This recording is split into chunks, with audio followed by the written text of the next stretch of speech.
High students, আমার channel universal টিউটোরিয়ালে তোমাদের সকলকে স্বাগত জানাই। আমি জেমস বোধক বিগত 8 বছর ধরে ইংলিশ সাবজেক্টের উপর প্রাইভেট টিউটর রূপে ক্লাস 12 পর্যন্ত ছাত্রছাত্রীদের পড়ানোয় নিজেকে ব্যস্ত রেখেছি।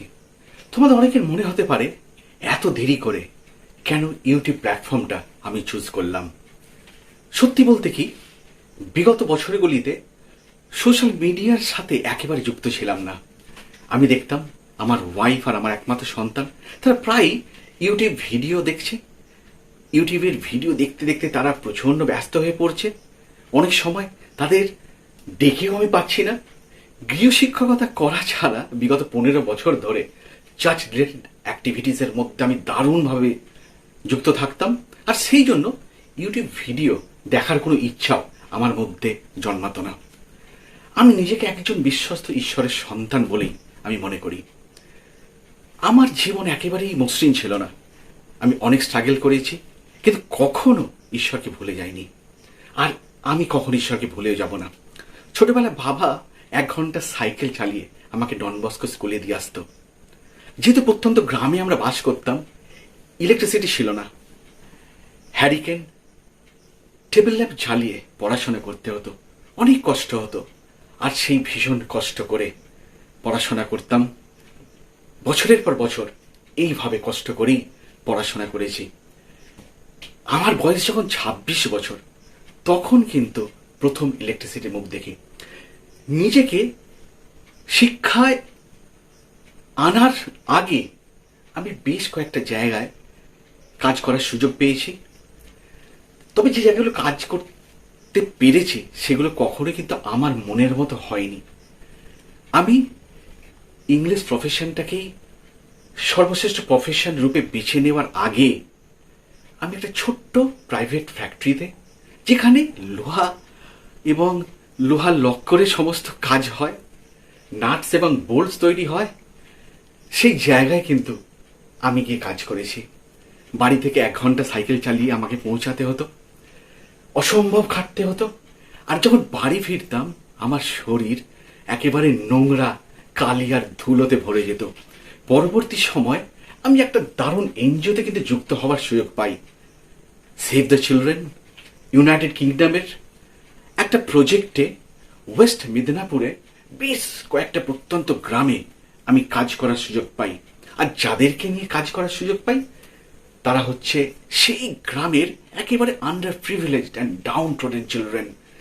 আর তাদের সাথে যখন কাজ করার সুযোগ পাই, আমার মন প্রচণ্ড আনন্দে ভরে উঠত, কারণ আমি শিশুদের প্রচণ্ড ভালোবাসতাম।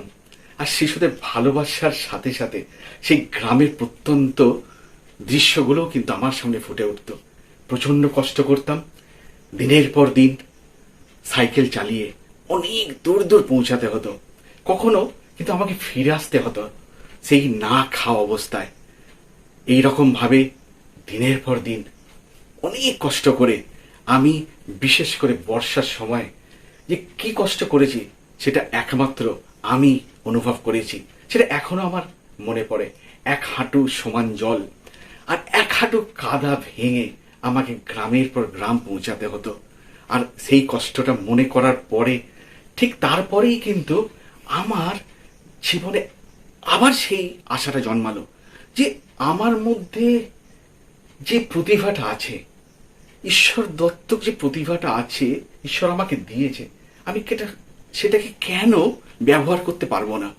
তাহলে আমি চেষ্টা করি ইংলিশ প্রফেশনটার সাথে যদি নিজেকে একেবারে 100% যুক্ত করে দিই, তাহলে নিশ্চয়ই হয়তো আগামী দিনে অনেক অনেক ছাত্রছাত্রীদের তাদের জীবনে একটা প্রভাব ফেলতে পারবো।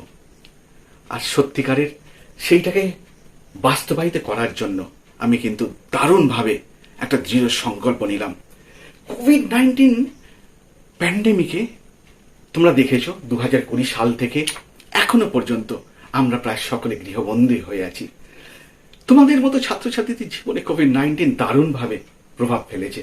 স্কুল কলেজ সমস্ত কিছু বন্ধ, অনেক পড়াশোনায় সকলের ক্ষতি হচ্ছে। তোমাদের মধ্যে পড়াশোনা অনেক গ্যাপ তৈরি হচ্ছে। একটা ক্লাসে যতটুকু শেখার প্রয়োজন তোমরা ততটা শিখতে পারছো না। অনলাইন ক্লাসই যখন একমাত্র উপায় হয়ে দাঁড়িয়েছে, এই অবস্থায় আমার মনে হলো আমি যদি আমার রাজ্যের পাশাপাশি ভারতবর্ষে শিক্ষায় পিছিয়ে থাকা রাজ্য যেমন অন্ধ্রপ্রদেশ, ঝাড়খণ্ড, বিহার, তেলেঙ্গানা, উত্তরপ্রদেশ, ছত্তিশগড়, জম্মু কাশ্মীর ইত্যাদি রাজ্যের ছাত্রছাত্রীদের জন্য যদি ইংলিশ সাবজেক্টটাতে একটু সাহায্য করতে পারি, তাহলে নিশ্চয়ই তারা উপকৃত হবে, আমি আনন্দ পাবো, আমিও খুশি হব এবং গর্ব ফিল করব। আর সত্যি কথা বলতে কি, তোমরা শুনে আশ্চর্য হবে, আমি একজন ইঞ্জিনিয়ারিং স্টুডেন্ট ছিলাম, কিন্তু সেখান থেকে সরে এসে ইংলিশটাকে আমার মেইন সাবজেক্ট রূপে আমি বেছে নিয়ে সেইটাকে আমি ফোকাস করে চলে আগামী দিনে কিন্তু ইংলিশটা নিয়েই আমি এগিয়ে চলতে চাই। ছোটবেলা থেকে আমার মধ্যে একটা দারুণ ইচ্ছা ছিল মানুষের মঙ্গলের জন্য কাজ করার। অনুপ্রাণিত হয়েছিলাম বিশ্বের তথা ভারতবর্ষের শ্রেষ্ঠ সমাজসেবীদের কাজ দেখে, যাদের মধ্যে উল্লেখযোগ্য Mary Allen Richmond, Allen Devo, Jerry Richmond, David Crompton, Margaret Elizabeth Noble, Swami Vivekananda, Mother Teresa, Jesus Christ এবং আরো অনেকে, যাদের একটাই দৃঢ় সংকল্প ছিল মানুষের মঙ্গলের জন্য কাজ করা। প্রত্যেকের একটাই উক্তি ছিল, একটাই কোটেশন সবার মধ্যে পাওয়া গেছে, একটাই মিল সবার মধ্যে পাওয়া গেছে। সেই কোটেশনটা কি? Let's all pray with the intention of working for the good of humanity. সকলে এই উক্তি দিয়েই কিন্তু মানুষকে সেবা করে গেছে, কিন্তু আমার মতো একজন এই রকম অযোগ্য ছেলের পক্ষে এটা কি করা সম্ভব? আমি কিভাবে মানুষের মঙ্গলের জন্য কাজ করতে পারি? আমার কাছে সেই অর্থ নেই। আমি মানুষের পাশে দাঁড়াবো কি করে? হ্যাঁ, আমি একটা উপায় দাঁড়াতে পারি, আমার শিক্ষাটা আমি তাদের মাঝে শেয়ার করতে পারি।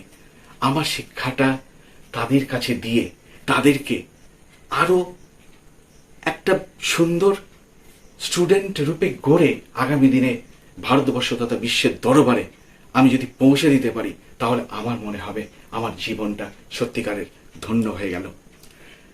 সত্যি আজকের আমার এই যে চ্যানেল ইউনিভার্সাল টিউটোরিয়াল, এই চ্যানেলটা আমি শুধুমাত্র শুরু করলাম এতদিন পরে হলেও ইংরেজি জ্ঞান সমৃদ্ধ করার একটা উজ্জ্বল সম্ভাবনা, সেটাকে বাস্তবায়িত করার।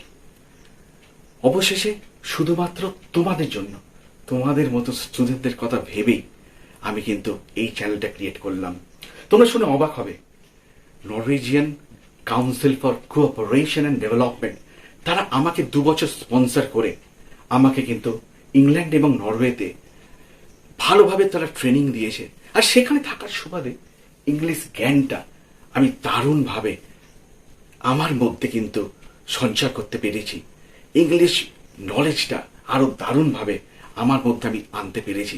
আর তাই এখন আমি বারবার ভাবি যে ঈশ্বর দত্ত প্রতিভাটা যখন আমার মধ্যে আছে, ঈশ্বর যখন সেটা দিয়েছে, তোমাদের সকলের মধ্যে সেই প্রতিভাটা আছে, এটা তোমাদের ফিল করতে হবে।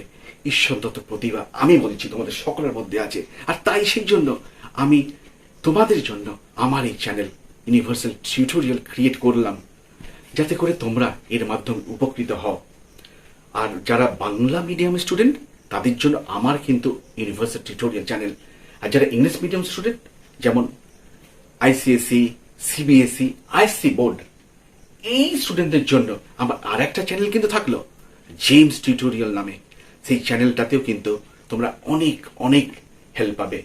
তাহলে চলো আর দেরি না করে প্রবল ইচ্ছা শক্তি, মানসিক জেদ আর দৃঢ় সংকল্পকে কাজে লাগিয়ে শুরু করে দেওয়া যাক আমাদের যাত্রা। ইংরেজি দারুণভাবে শিখে নেবার এক সরল এবং সহজ উপায়, সেইটা যাত্রা আমরা সকলে মিলে সেটাতে সামিল হই। তোমরা যদি আমাকে কনস্ট্যান্টলি সাপোর্ট করে যাও, আমি তোমাদেরকে কথা দিচ্ছি, কমিট করছি, তোমাদের নিরুৎসাহ বা হতাশ করব না।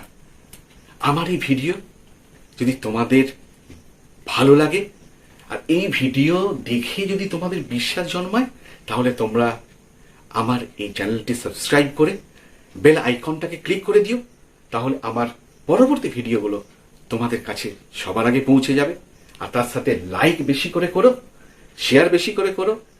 যদি কারো কিছু জিজ্ঞাসা থাকে তোমরা কমেন্ট বক্সে গিয়ে আমাকে সেখানে জানাতে পারো। আমার ইনস্টাগ্রাম, ফেসবুক, টুইটারে লিংক দেওয়া থাকলো, সেখানে গিয়ে তোমরা আমাকে ফলো করতে পারো। ওইখানে গিয়ে আমি আমার পরবর্তী ভিডিও কখন কোন সময় পাবলিশ করব তা দিয়ে দেব। আমার পরবর্তী চ্যানেল ইন্ট্রোডাকশন ভিডিও আগামী সোমবার 19 জুলাই আমি তোমাদের জন্য নিয়ে আসছি। ততদিন পর্যন্ত ভালো থাকো, সুস্থ থেকো। মনে রেখো এখনো কিন্তু কোভিড-19 দূর হয়ে যায়নি। তাই সকলে সাবধানে থেকো, সোশ্যাল ডিস্টেন্সিংটাকে মেনে রেখো, বারবার স্যানিটাইজেশনের প্রসেসটাকে ফলো করো, আর যতদূর সম্ভব দূরে সরে যাবার, একজনের থেকে একেবারে দূরে সরে যেও না। আমরা সকলে মিলে, সব যারা স্টুডেন্ট আছে আমরা সকলে কিন্তু একটা ফ্যামিলির মতো থাকবো। আর সেই কথা মাথায় রেখে আগামী সোমবার পর্যন্ত তোমরা ওয়েট করো। আমার চ্যানেল ইন্ট্রোডাকশন ভিডিও নিশ্চয়ই তোমাদের ভালো লাগবে, আর এরপরে থাকবে আরো আরো অনেক কিছু। যদি খারাপ লাগে কখনো, সাথে সাথে কিন্তু বন্ধ করে দেবে আমার এই চ্যানেলটা। এতটুকু কথা তোমাদের বললাম। Till then, goodbye, see you again on 19th of July. Thank you.